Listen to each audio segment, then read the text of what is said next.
Alright mga kababayan, after a long break, nagbabalik po ang Panahon TV. At this point, ating silipin ang ating mga naitalang minimum and maximum temperature.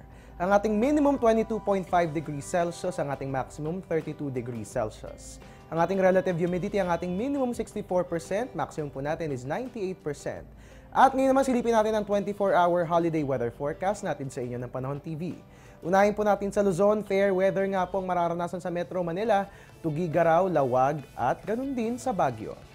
Samantala, magiging maganda naman po ang panahon, dyan po yan sa Puerto Princesa, pero asahan po natin ng maulang panahon, dyan po yan sa Legazpi. Sa Visayas po, magiging maganda ang ating weather, dyan po yan, or rather sa Mindanao, magiging maganda ang ating weather sa Metro Davao at Zamboanga, kaya nga lamang asahan ng mga pag-ulan, dyan po yan sa Cagayan de Oro. At puntahan po natin ang lagay ng panahon sa Visayas. Alright, magiging maganda ang ating weather sa Iloilo, Bacolod at Metro Cebu. Kaya nga lamang ang Tacloban makararanas ng maulang panahon. Magdala po tayo ng payong kapag lalabas ng bahay ngayong araw ng Pasko.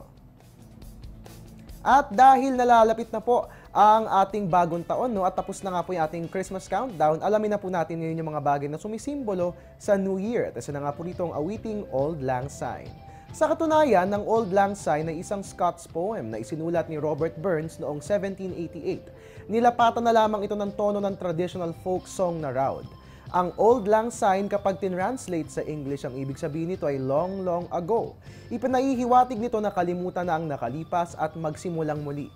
Kung kaya't saan mang sulok ng mundo ay paborito itong kantahin tuwing bagong taon.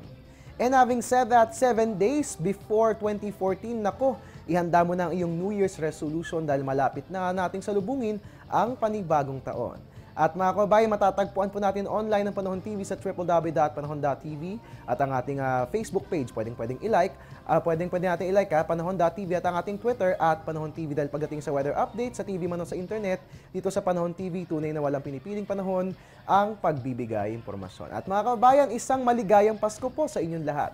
Lagi nating isaisip na ang araw na ito ay hindi lang tungkol sa mga regalo, pagkain at iba pang mga material na bagay. Ang Pasko ay ang pagsilang ng pagmamahal, pag-asa at pagbibigayan.